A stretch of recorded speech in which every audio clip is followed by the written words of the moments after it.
freedom's the answer. What's the question? You're listening to Ernest Hancock.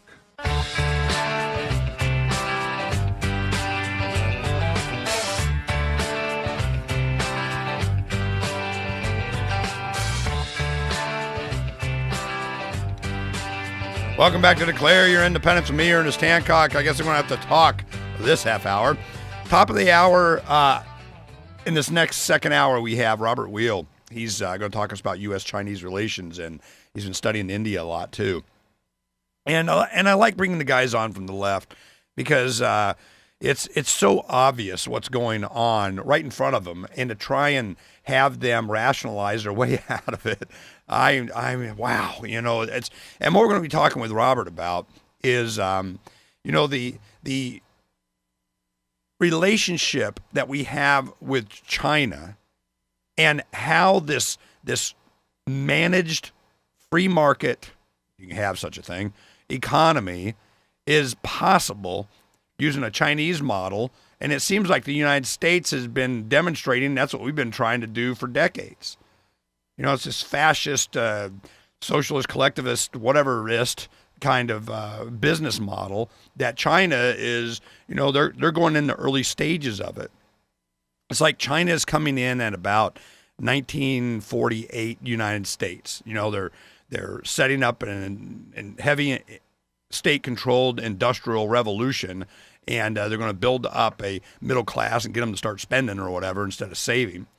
And it's going to do the same thing. You know, they're going to start creating debt. They're going to start having big military and large state programs and all this kind of stuff. And then a demand of the people and protect us and save us and be for us or we're not going to play. And then, you know, blah, blah, same thing all over.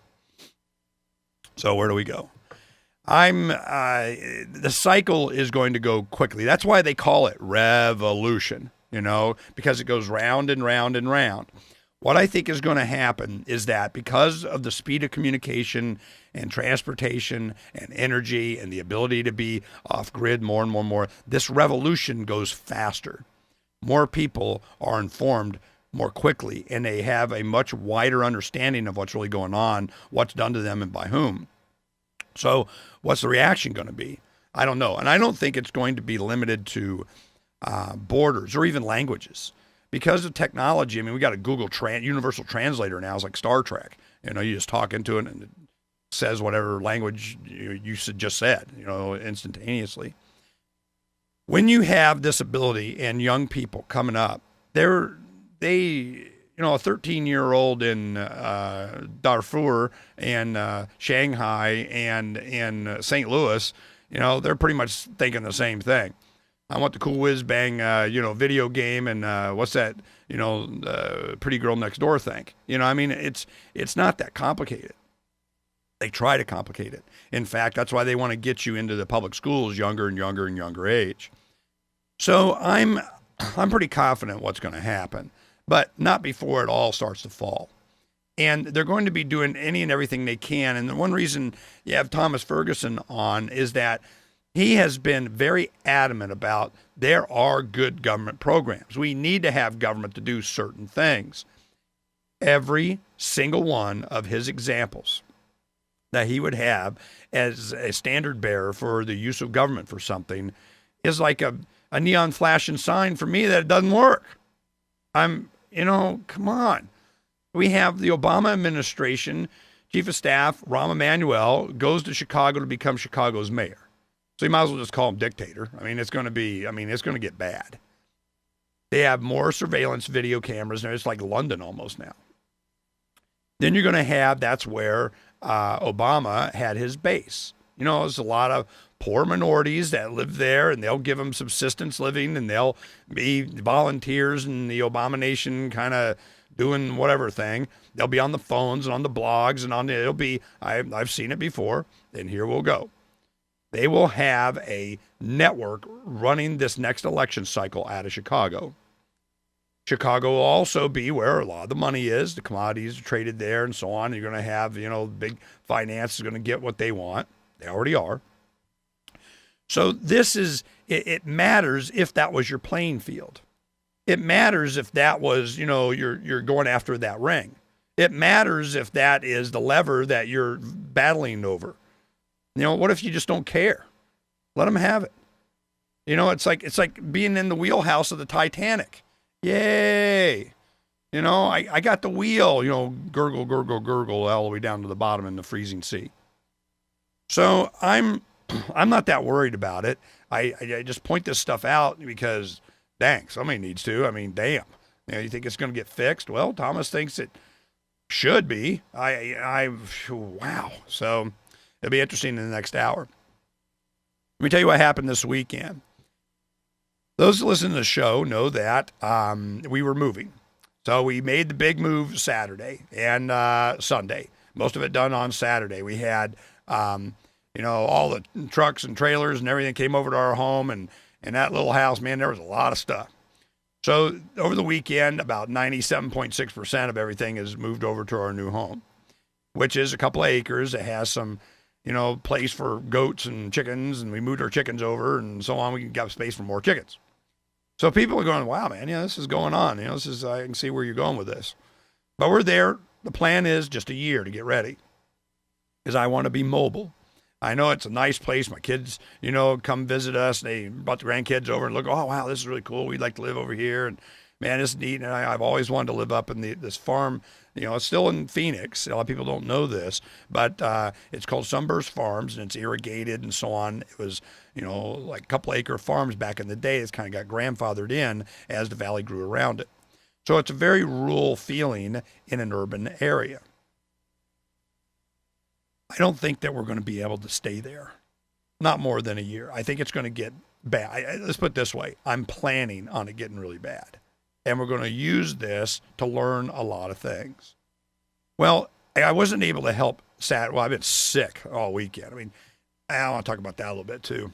But we'll go in the gun show. That was Saturday. Friday afternoon, we had Bob Templeton, which is the owner of Crossroads of the West Gun Show, on the show.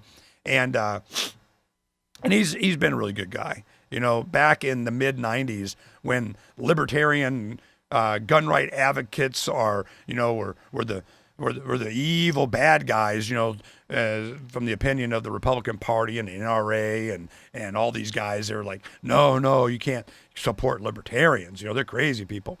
Because we were crazy for our individual rights and were able to clearly articulate it. And none of this little fuzzy around the edges kind of making excuses for compromise crap. Well, Bob understood that. So while he didn't come out openly doing anything and I love them or any of that stuff, he just never charges for a table. You'd be at the entrance, you'd be advocating for freedom, knock yourself out. I'd have my table for my radio show, locally here. I was doing a morning show and so on. We'd be out there. We had it called the Gypsy Booth, the Libertarian Gypsy Booth. We'd have all our issues up and everything, fully informed jury and no property taxes and gun rights and all that kinds of stuff. And we went out there, and Mark Victor had a table and did a presentation, a speech. Supposed to do like a half hour, and he wound up being hours out there answering questions. Then we had our walletvoting.com. Excuse me. We had our walletvoting.com booth out there, and the guys. Let me think. I think I got some of these cards. The really cool thing that Nick and Drew did is this. I got to show you on video. You can see this. They took a business card and they drilled holes in them and they put a silver dime in there, the 64 and earlier dime, and then they laminated it. And it's kind of like the Shire money that they had done before. They just had ribbons of silver. Well, these guys put the actual dimes, and here's one with a quarter. They put these up there with a chart, and it shows how much this thing's really worth. How much is this coin really worth? You might be surprised. Well, it's like $2 for the dime and over $5 for the quarter. So these were, starting to be traded. I bought up all that I had. I'm like, yeah, I want them all, man.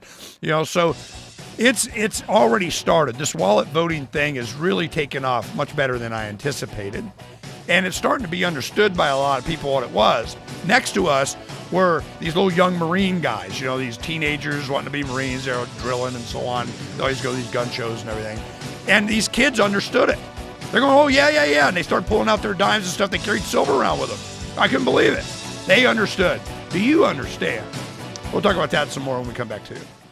Uncovering the secrets and exposing the lies. That's what readers of freedomsphoenix.com get every day. Readers of freedomsphoenix.com are constantly provided the information that detail the real news between the lines of propaganda about government policies and the true relationship we all have with coercive governments. Learn the true condition of our economy, innovations and technological breakthroughs in energy, health, computer science, and space travel. Learn the truth well before it's admitted to in the lamestream media, the media that is so last century. Corporate media has evolved into nothing more than distributors of government propaganda, but we now have a fantastic alternative. FreedomsPhoenix.com provides constant news updates on the issues that affect our lives in the most important ways. Our liberty and our property are under constant attack, and FreedomsPhoenix.com provides the understanding behind the propaganda while encouraging the participation of our readers. Join us at FreedomsPhoenix.com. That's freedoms with an S, Phoenix.com. FreedomsPhoenix.com, where the revolution between the ears has already matured.